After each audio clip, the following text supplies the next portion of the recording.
Hello दोस्तों, कैसे हैं आप सब लोग। दोस्तों, आज हम बात करेंगे आईपीसी के एक सेक्शन की 498 ए, जिसके बारे में महिलाओं के संबंध में जो क्रूरता होती है उसके संबंध में प्रावधान किया गया है। 498 ए के अनुसार अगर कोई भी महिला महिला के साथ में उसका पति या उसके नातेदार क्रूरता करते हैं, चाहे वो मेंटली हैरेसमेंट हो या फिजिकली हैरेसमेंट हो, उनके लिए सजा का प्रावधान है। लेकिन सवाल ये है कि क्या 498 ए सिर्फ पति और पत्नी पर ही लागू होगा? मतलब जिन लोगों ने वैलिड शादी कर रखी है, सिर्फ क्या उन पर ही 498 लागू होता है? दोस्तों, बात करेंगे आज हम इसी टॉपिक पे। लेकिन आप अगर हमारे चैनल पे नए हैं तो हमारे चैनल को सब्सक्राइब ज़रूर करें, बेल आइकन को प्रेस करें ताकि आने वाली हर एक वीडियो की नोटिफिकेशन आपको सबसे पहले मिलती रहे। तो दोस्तों, इस संबंध में हम रोशनी डालेंगे मध्य प्रदेश हाई कोर्ट के एक जजमेंट की, Abhishek Singh versus state of MP. ये पूरा मामला इस तरह से है कि एक महिला पुलिस स्टेशन जाती है कंप्लेंट लिखवाने के लिए। कंप्लेंट ये थी कि उस महिला का पति और बच्चे गायब है। मतलब उस महिला का पति अपने बच्चों को लेकर कहीं चला गया है और उन्हीं को ढूंढवाने के लिए महिला थानाधिकारी के समक्ष शिकायत लेके जाती है। वो थाने जाती है और इसी आने जाने के मसले में थानाधिकारी और महिला का संपर्क हो जाता है और वो एक दूसरे से शादी कर लेते हैं। यहाँ शादी तो कर लेते हैं, लेकिन एक शादी ऑलरेडी जबकि महिला पहले कर चुकी है।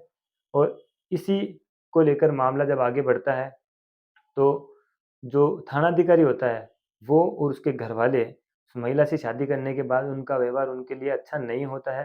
वो वहाँ पे असहज तरीके से महसूस करती है और उसको वो रिस्पेक्ट नहीं मिल पाती। एक तरह से उसके साथ में क्रूरल्टी जो है कारित की जाती है थानाधिकारी द्वारा, उसके हस्बैंड द्वारा और उसके नातेदारों द्वारा। इसी संबंध में उसने अपने पति के खिलाफ में 498 का केस दर्ज किया। इसी केस में अपना बचाव पक्ष रखने के लिए अभिषेक हाई कोर्ट का रुख करता है। हाई कोर्ट में एक पिटीशन फाइल होती है जिसमें कि मुख्य तर्क उनका ये रहता है हस्बैंड की तरफ से कि सबसे पहली बात तो मैं इनका पति नहीं हूँ, मैं इनका वैलिड पति नहीं हूँ, क्योंकि ये एक शादीशुदा महिला है, ऑलरेडी शादीशुदा महिला है और मुझे इस बात की जानकारी नहीं थी कि ऑलरेडी इनकी शादी हो चुकी है। जबकि मैंने आपको पहले ही बताया था, जो महिला है थानाधिकारी के पास इसलिए जाती है क्योंकि उसका पति और बच्चा गायब है। तो कोर्ट ने इस तर्क को बिल्कुल सिरे से खारिज किया कि उसको इस बात की जानकारी थी ही नहीं कि ये महिला पहले से शादीशुदा है। ठीक है दोस्तों, उसके बाद में बात ये आती है कि हस्बैंड का ये कहना कि जब हिंदू मैरिज एक्ट 1955 के अनुसार हिंदू महिला सिर्फ़ और सिर्फ़ या हिंदू महिला या पति सिर्फ़ एक ही शादी कर सकते हैं, जब तक कि दूसरी शादी कानूनन तरीके से नहीं टूट जाती या फिर हस्बैंड या वाइफ़ दोनों में से किसी एक की डेथ नहीं हो जाती, तब तक कि हिंदू कोई भी दूसरी शादी नहीं कर सकता। अगर वो ऐसा करता भी है तो ये शादी वैलिड नहीं रहेगी। तो कोर्ट में उन्होंने ये तर्क दिया कि मेरी शादी वैलिड ही नहीं है, क्योंकि इनका ऑलरेडी एक शादी हो चुका है। उसके बाद में अगर ये मुझसे शादी करके मुझसे मेंटेनेंस लेना चाहे या मेरे खिलाफ क्रूरता का कोई भी केस करना चाहे तो वो कर नहीं सकती, क्योंकि ये शादी ही जब वॉइड है, शून्य है, तो इसका कोई आधार नहीं बनता। हाई कोर्ट ने पूरे मामले की जो है परिस्थितियों पे नज़र डाली और हाई कोर्ट ने ये कंक्लूजन दिया कि 498 ए का जो सेक्शन है, उसमें कहीं भी ये नहीं लिखा कि अ, वैलिड मैरिज होनी चाहिए या वॉइड मैरिज नहीं होनी चाहिए या इल्लीगल मैरिज नहीं होनी चाहिए। मैरिज शब्द से मतलब ये है कि पति और पत्नी शब्द का इस्तेमाल किया गया है, पति और पति के नातेदार शब्द का इस्तेमाल किया गया है। आप कोर्ट में ये डिफेंस नहीं ले सकते कि मैं वैलिड शादी में नहीं रह रहा हूँ या शादी इल्लीगल है। तो कोर्ट ने इस तर्क को भी सिरे से खारिज किया कि अ, कोर्ट ने कहा कि 498 की जो लैंग्वेज है, आप उससे आगे नहीं जा सकते। उसमें कहीं भी ये नहीं लिखा हुआ है कि शादी वैलिड होनी चाहिए, वॉइड होनी चाहिए।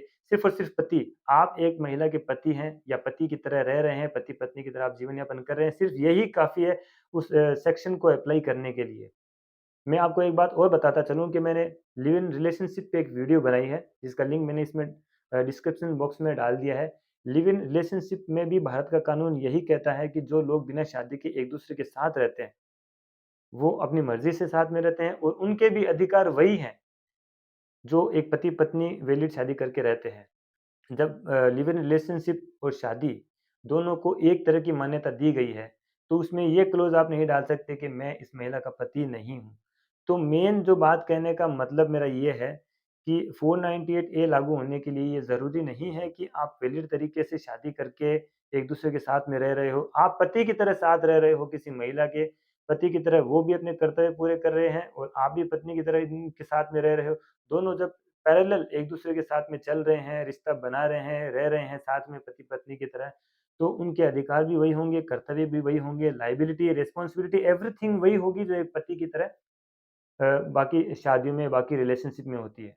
तो दोस्तों, आज का जो टॉपिक है लॉ स्टूडेंट के लिए भी इम्पोर्टेंट है और जो मेरे बाकी व्यूअर्स हैं उनके लिए भी इम्पोर्टेंट है। आई होप कि ये काफ़ी सारी चीज़ें क्लियर हुई होंगी। फिर भी अगर कोई भी डाउट आपके मन में है तो आप मुझे कमेंट बॉक्स में ज़रूर लिखें। कोशिश करूँगा कि उस पर आपकी समस्या का समाधान करने की।